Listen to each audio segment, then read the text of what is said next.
Today's video is about hypergamy. Specifically, can the hypergamy gap be too big between a man and a woman?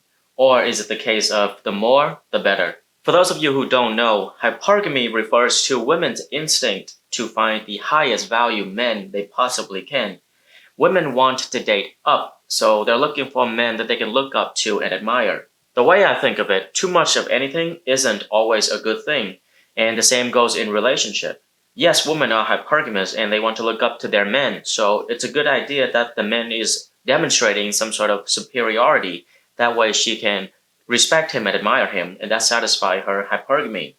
But in some cases, this hypergamy gap can get too big, and there are certainly consequences for that. So the first one I have here is that the woman might feel intimidated by a man who is too impressive.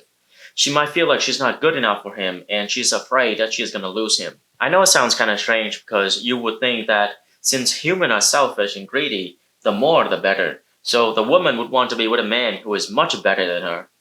But human psychology doesn't work like that. You see, if you genuinely feel like the other person is way too good for you, then you get this chronic anxiety all the time. Kind of like, why would he date somebody like me? If someone better comes along, he's gonna leave me and go for that person. Most of the time, the woman doesn't have the self-awareness to realize what's causing her anxiety and insecurity. All she knows is that whenever she's around this guy, she just feels bad about herself. Let's say he's really smart, so she might feel really dumb around him. So that's not really pleasant, and it can cause a lot of fights. And because she doesn't understand what's causing her to feel that way, she might subconsciously sabotage the relationship so that she doesn't have to feel that way anymore. If you want to learn more about insecurity, I made a video about how insecure women are more likely to cheat on you. If you want to check it out, I'm going to link it over here. But going back to what I was saying, I think it's important for men to understand this because if you've been working hard, improving yourself for years to become a great guy, and you choose to date the wrong woman, somebody who is far beneath you, when she's ending the relationship, it can really mess with your head because you're thinking, wow, I thought I was so much better than her. How is it that she's the one breaking up with me? Maybe my self-assessment is completely off and I'm not a great guy. Otherwise, why would she break up with me? It can really mess with your self-esteem, but please understand that this is the consequence of dating a woman who is not worthy of you. She is unable to appreciate you. On the other hand, she might not break up with you, but you're not going to have a healthy relationship because she's constantly comparing herself to you if the gap is too big. Like if you're so much better than her in so many different areas, she's not going to be inspired. Instead, she's going to be unmotivated because she's thinking, well, this is a hopeless case. So she becomes miserable and depressed, and that's not fun to be around. The next one I have is that this hypergamy gap that exists between you two, in some cases, it's likely to get bigger over time and not smaller. Let's take intelligence, for example. Let's say you're somebody who loves learning. So after your high school diploma, you decide to get your bachelor degree, and then your master's degree, and then your PhD. You just keep getting degrees after degrees, right? And then for her, she might be content with just a high school degree. She doesn't want to learn anymore. Do you see how in this situation, the gap is more likely to get bigger over time, right? It's not like you're going to be done after your PhD. You might decide to get your doctorate degree after that, and you still continue to learn more and more. The reason why I mention this is because sometimes you might have a gap that's workable or tolerable to begin with, but over time, it might get bigger and bigger. It might get to the point where you're going to start encountering all the problems that I just mentioned earlier. With that being said, let's go over a few areas that I think hypergamy can be satisfied. First, let's talk about height. I do think there's a good ratio here.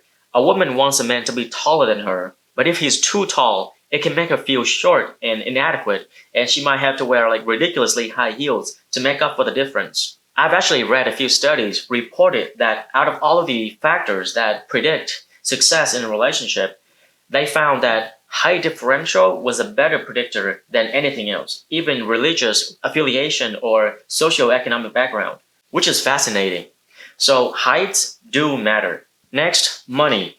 I don't think there's such a thing as too big of a gap here. Generally speaking, the wealthier the guy, the better it's going to be.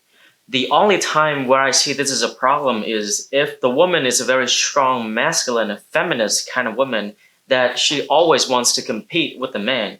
She doesn't see his success as her success. There's a lot of competition in the relationship and not a lot of cooperation.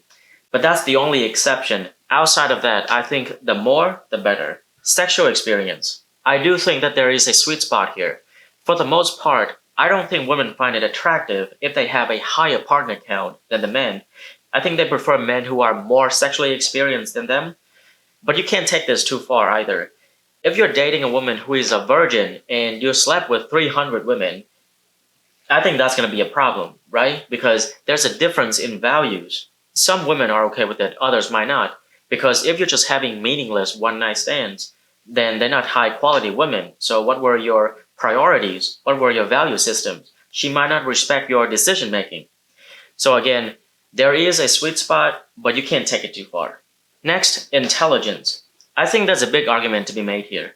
Personally, I think there can be a gap that's too big because while she wants to admire your intelligence, if it gets to the point where she feels dumb around you, let's say she listened to you talk to your friends about very abstract and complex topics, and then when you talk to her, you have to dumb it down.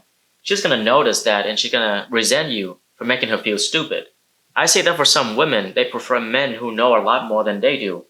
You see women who have a thing for much older men because they're a lot wiser and they know so much more about the world.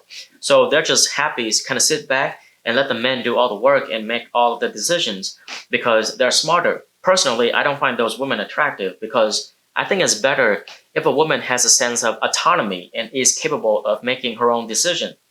Maybe that's just me, but when it comes to intelligence, I think it's more ideal to find a woman who is more intelligent than you in some areas and less intelligent in other areas. For example, the man might know more about fixing a car, building a house, understanding financial investments, while the woman is better at literature, interior design, raising children, or whatever her particular interest is. So the two of you can take turns being the best.